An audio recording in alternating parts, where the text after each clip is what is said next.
ating pamahalaan na aking sinuportahan pa naman noong nakaraang eleksyon. Tandaan mo, President Bongbong Marcos, First Lady Lisa Marcos, pati ikaw, Martin Romualdez, hindi kayo dyan ngayon kung hindi kayo tinulungan ng SMNI at ng buong sangkatauhang Pilipino. Ito na nga mga katampay, no, naglabas na ng sama ng loob si Pastor Kibuloy sa pamilyang Marcos. At ito, napakinggan naman natin ang kanyang mga sinabi, no. Kung hindi dahil sa SMNI, ay hindi sila maluluklok sa kapangyarihan. Magsimula kay BBM, kay Romualdez, at kay Liza, no, kung saan ang kanyang First Lady ay nadawit pa ang pangalan ni nabanggitin ni Pastor Kibuloy, no. Nakakalungkot mang isipin, no, humantong sa ganyang hidwaan, galit at puot ang nararamdaman ng ating Pastor Kibuloy. At ito pa, hindi pa sa papahuli o papaaresto sa anong mga gagawin ng administrasyon laban sa kanya. Pakinggan natin ang iba pa niyang sinabi. Hindi po ako magpaparesto sapagkat ako po ay siguradong papatayin. Kasi rendition na ang kanila, hindi na po extradition. Kaya wala na akong kalayaan at wala na po akong depensa sa sarili ko, kundi ang Panginoong Diyos lamang.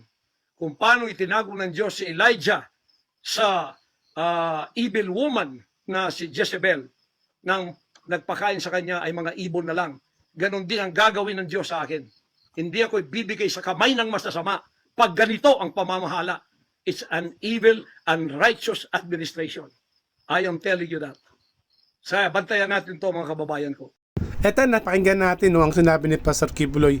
Hindi siya pa-aresto sa anumang gagawin na administrasyon.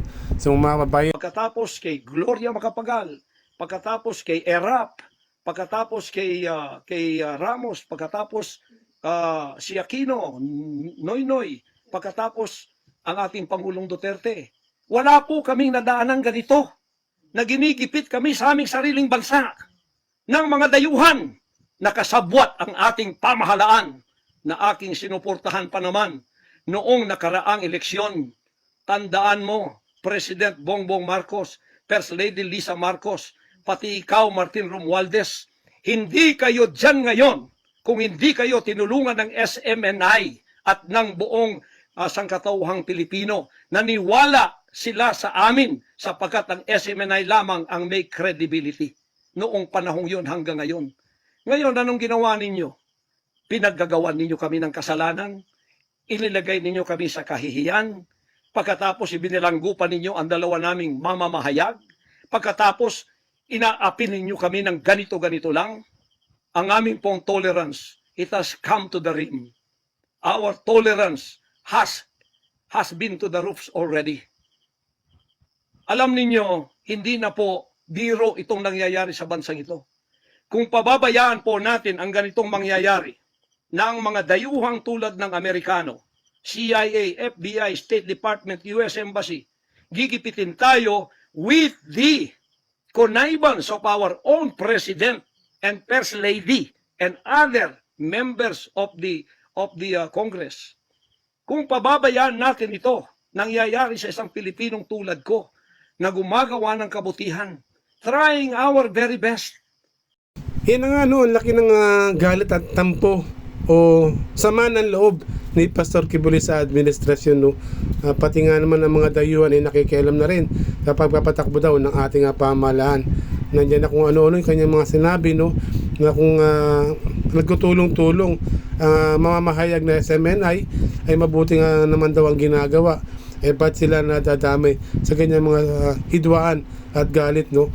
At ito, laging ang sinasabi niya na kung saan ay kung di dahil sa SMNI, sa administrasyon ngayon naluklok sa kapangyarihan, no, ay patuloy silang ginigipit ang kanilang mamamahayag, ay pinakulong daw yung dalawa kanilang mamamahayag, ay pinakulong at samot-saring